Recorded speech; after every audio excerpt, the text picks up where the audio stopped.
A humanidade carrega uma série de vergonhas que marcaram a nossa história, e um ato que assombra nossa sociedade até os dias de hoje por conta de suas consequências é o comércio transatlântico de escravos, que foi responsável por tirar milhões de pessoas de suas terras e culturas para condená-las a uma vida de servidão e sofrimento. Mas assim como somos capazes de criar horrores imensuráveis, a humanidade também consegue criar formas de suportar esses horrores, sendo a arte a nossa principal ferramenta para isso. E foi através da arte que os escravos levados até os Estados Unidos resistiram. Tendo apenas suas vozes como instrumento, eles cantavam para suportar as longas horas de trabalho. E quando o processo de conversão ao cristianismo aconteceu, suas canções passaram a ter a fé em Deus como a voz de sua luta pela liberdade. Mas e se por uma implicação do destino, os escravos tivessem renegado Deus de seus senhores e tivessem abraçado o diabo como forma de resistência para desafiá-los?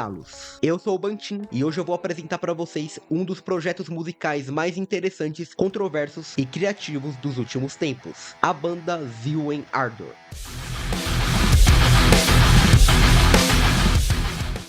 Fundado pelo multi-instrumentista suíço Manuel Gagnou, Zeeuwen Ardor nasceu dessa estranha pergunta: e se os escravos tivessem virado satanistas? Mas antes da gente entender como esse cara teve essa ideia, primeiro nós vamos ter que entender o que é esse estilo musical que os escravos americanos criaram e qual é a sua ligação com o rock and roll e o cristianismo.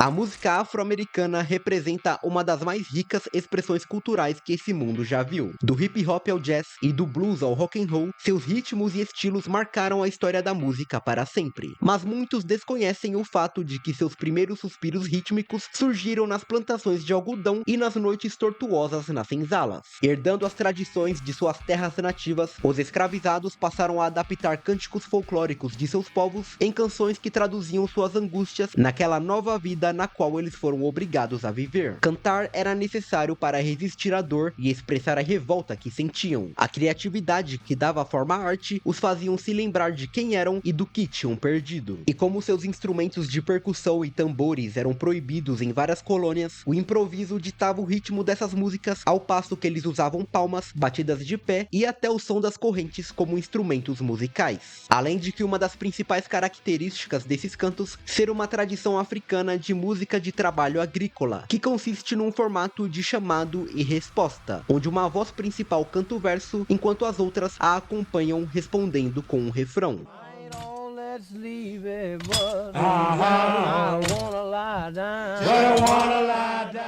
É desse contexto que nasce o estilo musical spirituals, que naturalmente se diversificou em outras subcategorias como as work songs, que como o nome já diz, eram canções cantadas nos horários de trabalho. Mas os spirituals ganham mais uma camada quando o cristianismo passa a se tornar uma ideia presente no imaginário dos escravos. Algo comum nos Estados Unidos durante o período de escravidão eram os donos das colônias forçarem seus escravos a comparecerem em igrejas para escutar versos da Bíblia que justificavam a condição de vida que eles tinham. Além disso, as narrativas sobre o sofrimento de Cristo eram usadas para dizer que o sofrimento terreno era uma prova para ganhar a recompensa no céu, ou seja, aceitar a escravidão na terra para ter a liberdade na vida eterna. Mas esse processo de cristianização, que se iniciou como uma estratégia de controle, acabou ganhando outros tons graças ao avivamento do Grande Despertar, que aconteceu nos Estados Unidos entre o século XVIII e início do século XIX. Esse Grande Despertar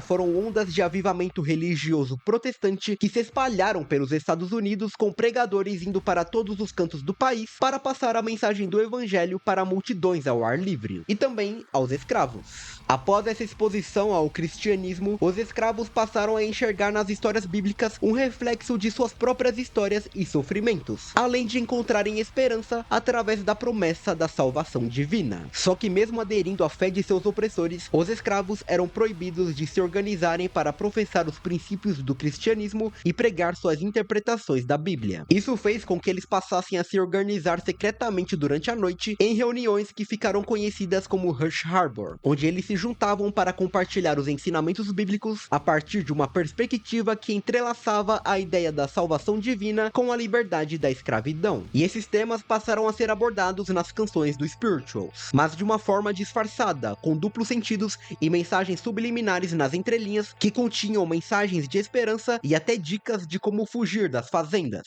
Wade in the water, wade in the water, children, wade in the water.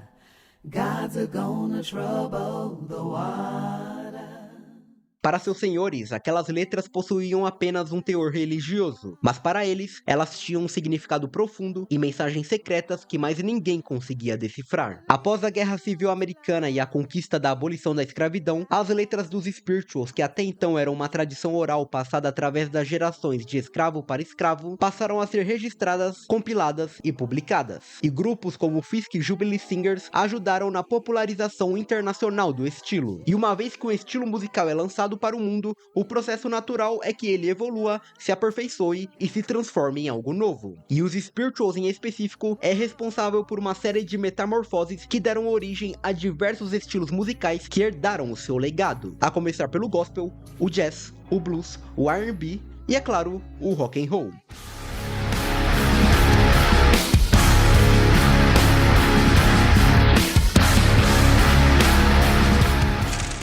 Apesar de ser o filho mais novo do Spirituals, o rock é o gênero musical que mais herdou elementos do seu antecessor. A estrutura de chamada e resposta dos work songs é visível em clássicos como Twist and Shout dos Beatles. Twist and shout. E a batida rítmica e hipnótica é toda a base de We Will Rock You da banda Queen.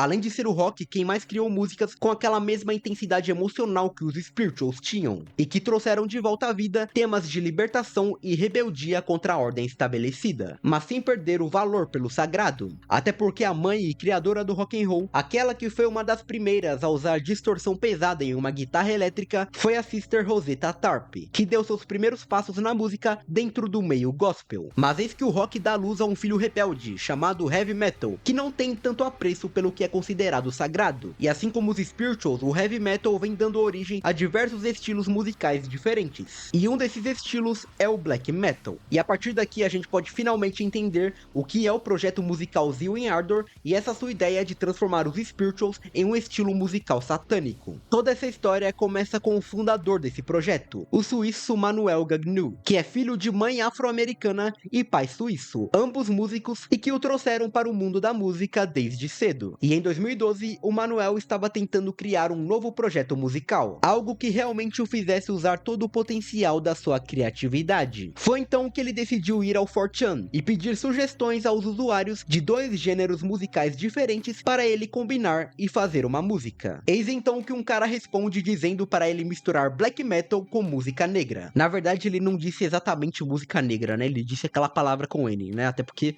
usuário do 4chan. Mas foi a partir dessa provocação que o Manuel teve um insight e pensou: como é que seriam os Spirituals se os escravos tivessem abraçado Satanás ao invés de Jesus? E a razão desse insight dele seria porque o imaginário que envolve o diabo também se encaixaria no contexto das lutas e angústias dos escravos, já que Lúcifer é aquele que se rebela e se recusa a servir. Ele é um símbolo de poder e autonomia diante de um Deus que por séculos foi usado como justificativa para a escravidão. E é dentro desse conceito que ele dá vida à banda Zeal in Ardor.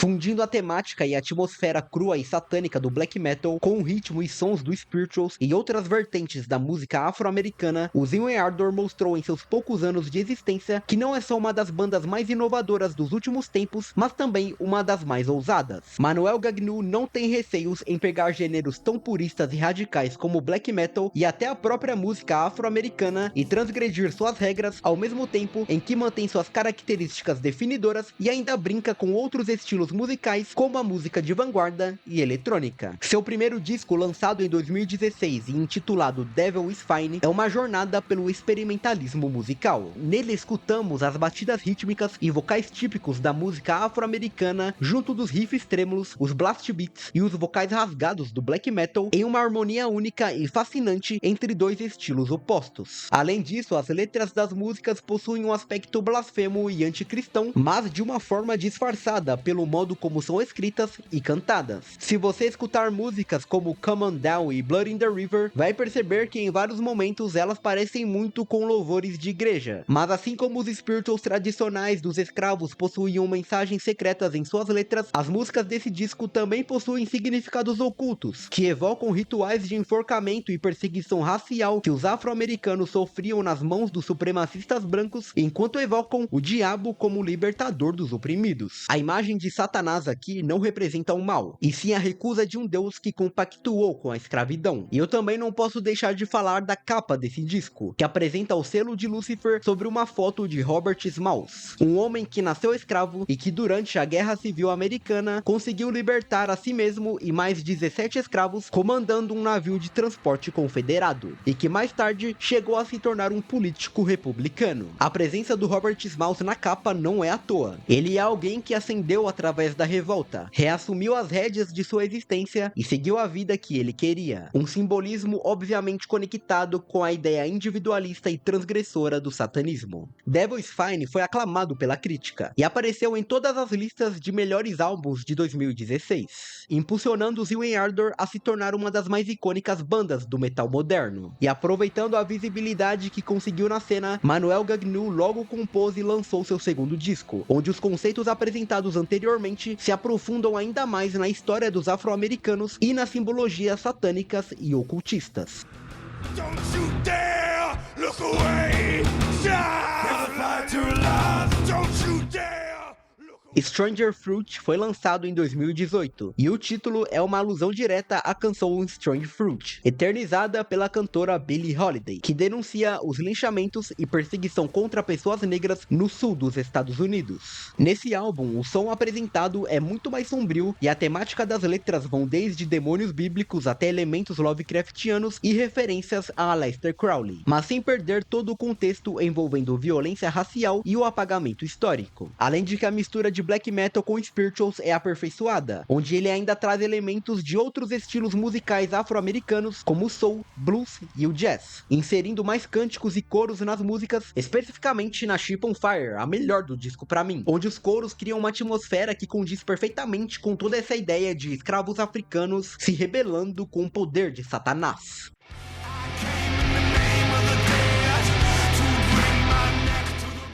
Stranger Fruit consolidou Zeal and Ardor como uma das melhores bandas da atualidade, e desde então Manuel Gagnu tem lançado diversos novos trabalhos dentro dessa temática que mistura o satanismo com a luta de resistência dos afro-americanos. Em 2020 ele lançou o EP Wake of a Nation, como uma resposta direta ao assassinato de George Floyd. O EP possui 6 músicas, todas muito carregadas emocionalmente e com um forte teor de protesto em suas letras. Em seguida, um disco homônimo foi lançado, abraçando ainda mais o lado metal da banda e tendo as músicas mais pesadas e blasfemas da discografia. E por último veio o disco Grace, lançado em 2024 e que traz uma mudança na sonoridade da banda, saindo um pouco dessa ideia de misturar black metal com spirituals e indo mais para uma mistura de rock clássico e alternativo com elementos de funk, mas não esse funk,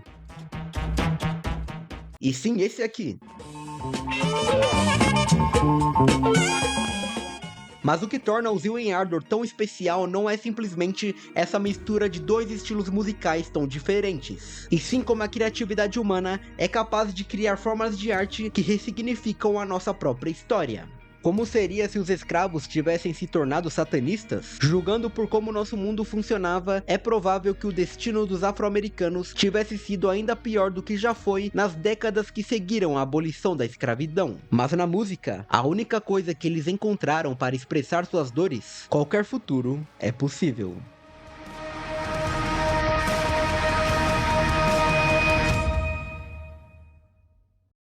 E você, curtiu esse vídeo? Se sim, deixa o like, compartilha com os amigos e se inscreve no canal. Eu sou o Bantin e tô sempre trazendo um vídeo novo aqui pra vocês. Então é isso, um beijo, abraço e falou!